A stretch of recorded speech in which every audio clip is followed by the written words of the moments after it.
이명박 전 대통령에 대해 검찰은 구속영장을 청구했다. 구속 여부는 이번 주 안에 나올 것으로 보인다. 현재 드러난 범죄 내용을 보면 구속이 안 되면 그게 이상한 상황이다. 증언과 증거들이 가득한 상황에서도 자신의 죄를 시인하지 않고 있는 이 전 대통령 구속은 당연하다. 이명박 일가로 번진 범죄. 이명박 홀로 구속이 아닌 이명박 일가 전체에 대한 구속 수사가 필요하다.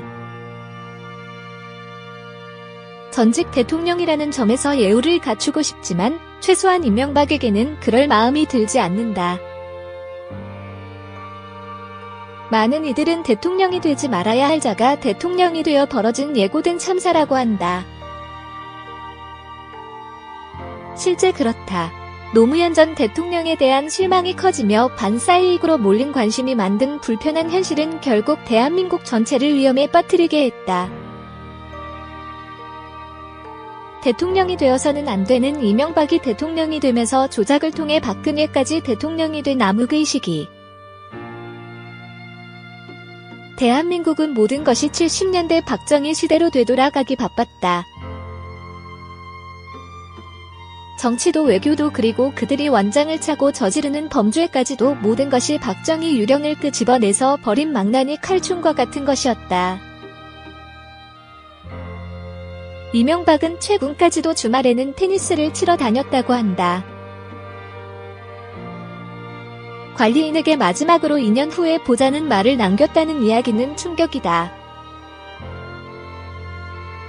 자신이 구속이 되고 교도소에 수감이 된다고 해도 2년 후에는 특사로 나올 수 있다는 확신을 보였다는 점이 그렇다.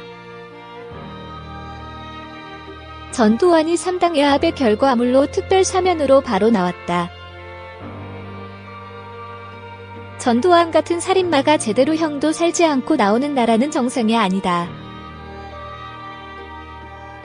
그런 점에서 김영삼의 3당 야합 거래는 최악일 수밖에 없다. 자신의 권력욕을 앞세워 희대의 살인마인 전두환에게 사면을 시킨 것은 이해할 수도 없는 만행이니 말이다. 이명박 역시 전두환 같은 꿈을 꾸고 있는 듯하다. 전두환은 수천억을 감추고 자식들에게 나눠주고 편하게 살고 있다. 여전히 그를 추종하는 몇몇과 함께 말도 안 되는 짓까지 벌여가며 자신이 살아있음을 알리기에 여념이 없다. 여전히 교도소에 수감되어야 할 자가 육사를 찾고 여전히 자신이 대통령이라도 되는데 뒤세를 부리는 모습을 보면 대한민국 적폐청산은 시급하고 잔인해져야 한다. 이명박근혜는 모두 전두환처럼 정치적으로 사면을 받기를 원하고 있다. 그런 일이 가능할 것이라 믿는 그들에게 국민들은 단호하다. 자유한국당이 여전히 이명박근혜를 옹호하고 있는 상황에서 100석이 넘는 한심한 국회 자리가 거대한 힘이라 착각하지만 이는 유한한 자리일 뿐이다. 이를 인지하지 못하고 완장질을 하는 그들의 행태는 최악이다. 증거인멸 우려가 있다는 것이 이명박이 구속되어야 할 이유로 지적되었다. 수많은 범죄 사실에 대해 인정하지 않고 있는 그는 검찰 출석 전에도 증거를 조작하기에 여념이 없었다고 한다. 그런 자가 그대로 조작과 인멸을 하도록 방치하는 것은 법이 아니다. 문제는 이명박 구속으로 모든 것이 끝날 수 없다는 것이다.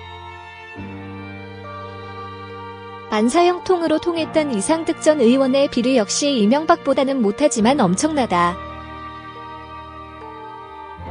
이 전 의원 역시 당장 구속되어야 할 인물이라는 의미다. 김윤옥 역시 참 다채로운 범죄 혐의를 받고 있는 인물이다.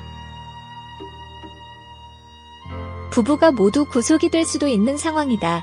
명품 가방과 그 안에 담긴 거액의 돈. 미국 방문 전 수수한 10만 불 뇌물과 이팔성 전 우리금융지주 회장을 통해 받은 5억 뇌물 등 시간이 가면 갈수록 이들 가족의 비리는 거대해지고 있다. 이 정도 뇌물 수수라면 당장 구속되어 마땅하다. 이 정도 금액이면 최고 무기징역까지 받을 수 있는 범죄이니 말이다. 아들인 이시영이라고 다를까? 다스의 실지배자가 되어 온갖 짓을 다해왔던 이시영에 대한 수사 역시 조만간 본격적으로 이뤄질 가능성이 높다. 다스 배당금 횡령만으로도 이시영 역시 구속수사가 당연해 보인다. 바지 사장이자 이명박 큰형인 이상득을 앞세워 벌인 황당한 행동들은 이제 범죄로 규정되어 가고 있다. 이명박 일가와 주변 사람들에 대한 수사는 앞으로도 계속되어야 한다. 마치 가족 범죄 집단처럼 이들 가족들이 벌인 범죄 사실이 속속 드러나고 있기 때문이다.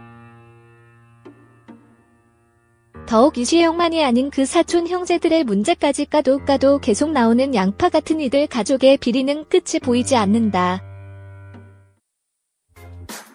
포스코와 석유공사를 통해 자원외교를 빙자한 범죄는 아직 수사조차 제대로 하지 않고 있다. 수십조를 쏟아부은 사 대강 역시 제대로 된 수사는 할 수도 없는 상황이다. 수십조의 논란의 방산비리까지 이명박근혜 시절 벌어진 참혹한 범죄들은 아직 제대로 된 수사도 하지 못했다. 이명박 구속은 이런 수많은 사건들을 수사하기 위한 시작에 불과하다. 다스 실소유주 논란은 BBK 조작 사건과 도곡동 땅 논란의 재벌사들과의 관계까지 확장될 수밖에 없다. 여기에 사자방이 본격적으로 수사에 들어가게 되면 이명박 일가의 광대한 범죄 지형도가 어느 정도 완성되어질 것이다. 스위스 계좌로 넘어간 수많은 돈들. 박정희가 천문학적인 돈을 감췄다는 스위스 계좌 역시 정부 차원에서 요구해야 할 대목이다. 그 모든 돈들이 그들이 땀 흘려 번 돈이 아니라 모두 혈세를 강탈한 것이라는 점에서 더 그렇다. 정치 보복 프레임을 걸려 노력해도 이명박을 두둔하는 자는 손가락 안에 꼽히는 것이 현실이다. 우군도 만들어내지 못한 이명박은 박정희나 전두환, 박근혜보다 한심한 존재다. 악랄한 그들 주변에는 여전히 그들에게 충성하는 한심한 존재들이 있지만 이명박에게는 그런 존재마저 없으니 말이다. 최측근들이 모두 이명박의 범죄 사실을 자수서까지 쓰며 고백하고 있다. 사위까지 돈 전달 사실을 밝히고 있는 상황에서 이명박 일가에게는 우군이 없다. 화수분이라고 해도 과언이 아니다. 권력을 가지고 사익을 추구하기에 여념이 없었던 이명박과 이상득. 그들이 벌인 추악한 범죄는 속속 밝혀져야 한다. 오직 자신들의 주머니를 채우기 위해 권력을 사유화한 이런 자들이 오랜 시간 권력을 가지고 있었다는 것 자체가 대한민국의 수치다. 빙산의 일각이라는 표현이 맞을 정도로 다스 실소유주 논란은 시작일 뿐이다. 이명박을 상징하는 자방이 제대로 수사가 되면 우리는 상상도 할 수 없는 참혹한 현실의 현기증을 느낄지도 모른다. 현재 드러나고 있는 규모만 수십조다. 그 규모가 얼마나 더 확대될지 예측도 안 될 정도다. 이명박 구속은 끝이 아닌 시작이다. 그들이 강탈해간 국민 혈세를 모두 국고로 환수하는 날까지 끝날 수 없는 수사의 시작일 뿐이다.